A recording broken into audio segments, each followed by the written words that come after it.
Hello everyone, my name is Revel Ghifari and today I will present about first accounting issue in revenue recognition. Today, I will compare two different companies from two different sectors, which is Pizza Berhad and YTL Hospitality Rate. The first company is Pizza Berhad. Pizza Berhad was established in 1980 and from the consumer product sector. Pizza Berhad manufacture and distribute Malaysia leading mineral water. They got their revenue source from their sale of their good, which is all of the label bottled water, including the distilled, carbonated, and flavored water. The other revenue resources are generated from the sale of their mini golf tickets and also the mini golf package event service fee. On the other hand, YTL Hospitality Rate is a hospitality service company based in Malaysia that is operating hotels, resorts, and property development division. YTL Hospitality Rate was established in 2005 from the hotel sector. They have some of the famous properties in Malaysia, which are Jue Marriott Hotel Kuala Lumpur, the Residence at the Ritz-Carlton Kuala Lumpur, and other hospitality-related properties.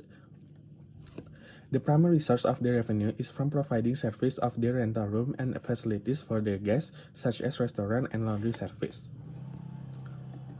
So, to determine the issue and accounting for revenue recognition, we need to know how the company recognizes their revenue based on the 5-step revenue recognition according to MFRS 15.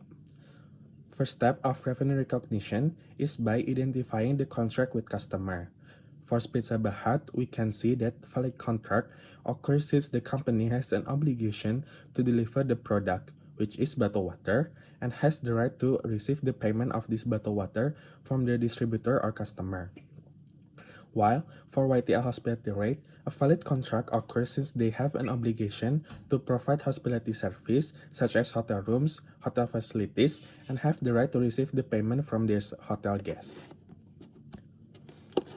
Moving on to the next step, which is separate performance obligation. For Pizza Berhad, the company has two performance obligation since both of the product and services are distinct for each other and interdependent, which are providing bottled mineral water for their customer, providing mini golf services for their gold membership holder. And for YTL Hospitality Rate, the company has various performance obligations, which are providing rental room services for their hotel guests, providing food and beverage for their guests, and providing other services for their guests. Okay, the next step is determine the transaction price. For Pizza Berhad, they give their eligible customer rebates and volume discount that are taken up as variable consideration.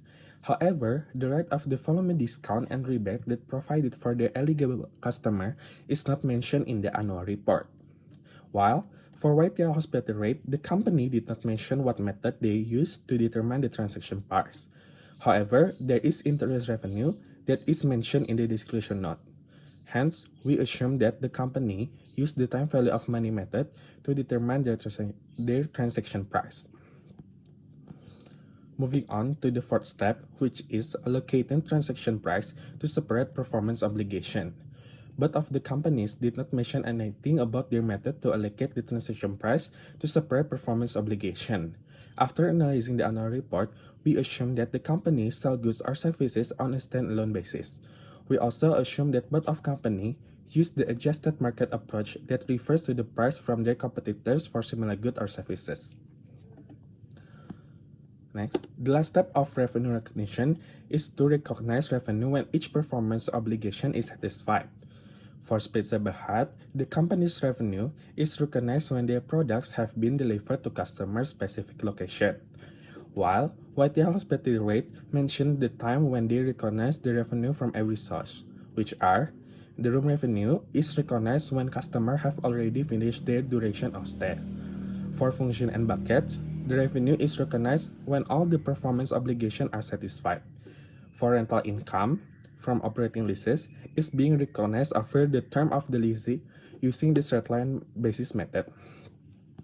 And dividend income is being recognized when the date of trust right to receive the payment is announced. So we can see that both of the company already follow the accounting standard MFRS 15 that require to separate their performance obligation and allocate the transaction price into individual goods and services. So, next, I will be explaining revenue recognition issues for Pizza Hut. The first issue is that the company did not explain clearly how they determine the transaction price. The company did not state the rate of discount and the minimum quantity or price of their product to get the volume discount. It is very crucial for this company to provide the reliable information in the discussion note since the value of the revenue can be overstated. The second issue is that the Pizza Hut did not explain whether they meet the volume discount or not. If the company meets the discount, the company needs to explain the total amount of the discount that will reduce their revenue so that the revenue will not be overstated. The next issue is there are no sales and return and allowances mentioned in the annual report. It is a common thing for a company that provides beverage goods to have sales return and allowances since their product is likely to be broken during the delivery and distribution process. If this transaction incurred during the year, but not recorded in their financial statement, the value of their sales revenue and account receivable tend to be overstated since sales return and allowances will deduct both accounts. The next issue is that the company did not explain further about how they derive their revenue from their mini-golf operation.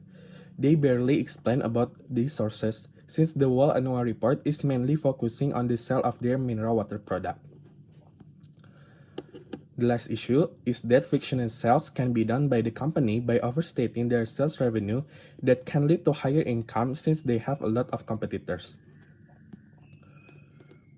So now I will explaining the issue for retail hospitality.